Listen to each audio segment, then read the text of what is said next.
Salam sejahtera Malaysia, terima kasih kerana menonton video-video dalam channel ini. Sebelum kita mula, jangan lupa untuk tekan tombol subscribe, share, like dan komen.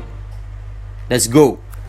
Salam sejahtera dan selamat pagi kepada seluruh rakyat Malaysia dan pendengar.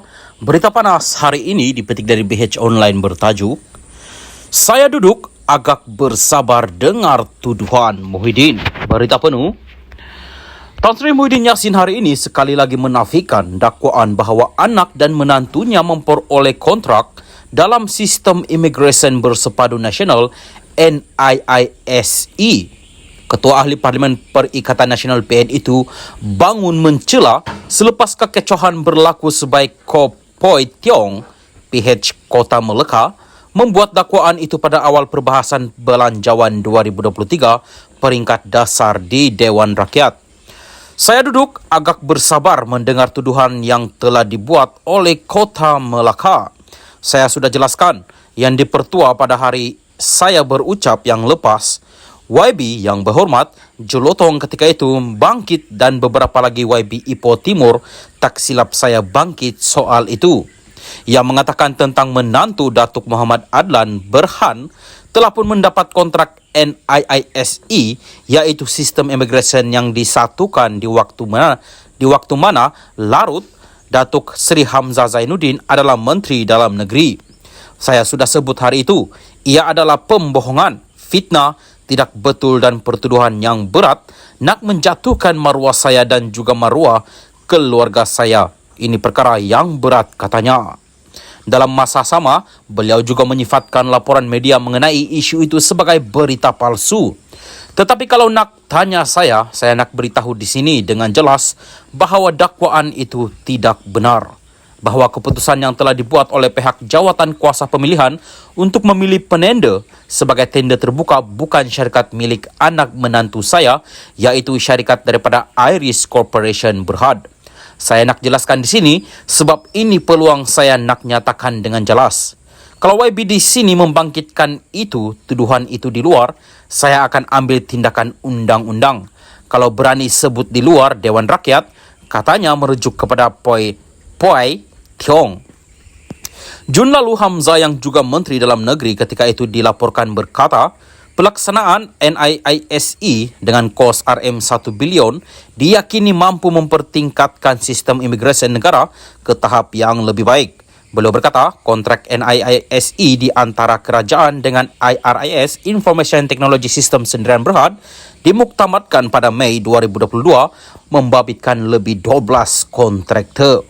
Mengikut tempoh kontrak, NIISE akan beroperasi sepenuhnya pada 2024. Sistem itu dilaksanakan bagi menggantikan sistem MyIMMS di Jabatan Imigresen yang sudah beroperasi lebih 20 tahun lalu. Salam sejahtera dan salam perpaduan dan selamat petang kepada seluruh rakyat Malaysia terkini dari Mahkamah. Semakan kes SRC Najib keputusan pada 31 Mac. Berita penuh, permohonan semakan Najib Razak dalam kes rasuah antarabangsa RM42 juta SRC akan diketahui berjaya atau tidak selewat-lewatnya pada 31 Mac ini.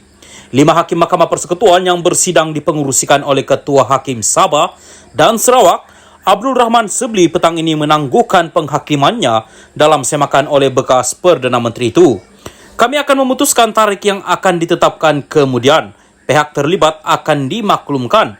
Tarikh keputusan tidak lewat daripada 31 Mac, kata Rahman kepada pasukan pembelaan dan pendakwaan yang diketuai oleh Peguam Bela Muhammad Syafiee Abdullah dan Timbalan Pendakwa Raya V. Sitham Bram. Hari ini merupakan hari ke-6 pendengaran permohonan semakan bekas Perdana Menteri terhadap sabitannya serta hukuman penjara 12 tahun dan denda RM210 juta ringgit dalam kes yang melibatkan 7 kesalahan jenayah pecah amanah, penyalahgunaan kuasa dan pengubahan wang haram.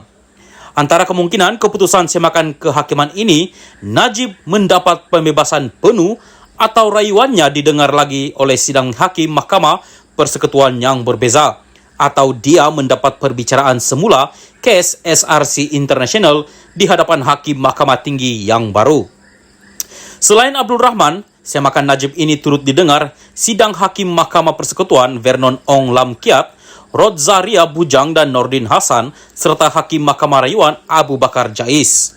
Pada 23 Ogos tahun lepas, panel Mahkamah Persekutuan berasingan yang dipengurusikan oleh Ketua Hakim Tengku Maimun Tuan Mat menolak rayuan Najib untuk membatalkan sabitannya serta hukuman penjara 12 tahun dan denda Rm210 juta ringgit dalam kes rasuah.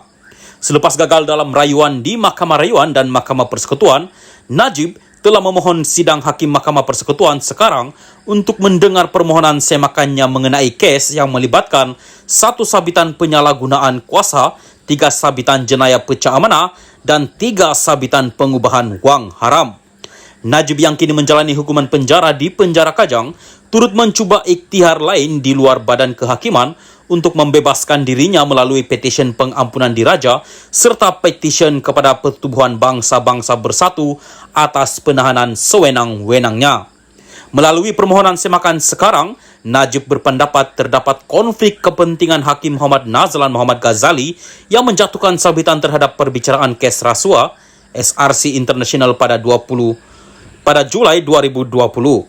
Hakim Nazlan telah dinaikkan pangkat dari Mahkamah Tinggi ke Mahkamah Rayuan.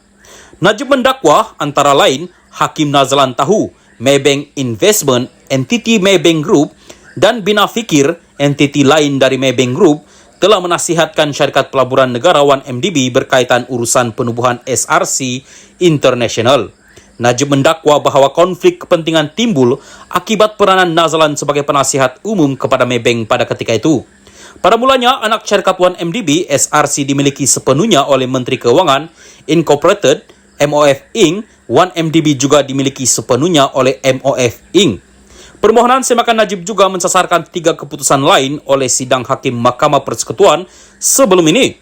Keputusan itu berkaitan penolakan Mahkamah Persekutuan untuk Najib mengemukakan bukti tambahan dalam mengukuhkan tuduhan terhadap Nazlan, menolak permohonan Najib untuk menangguhkan pendengaran rayuan, dan menafikan permohonannya untuk menggugurkan Tengku Maimun dalam pendengaran rayuan di Mahkamah Persekutuan atas dakwaan konflik kepentingan.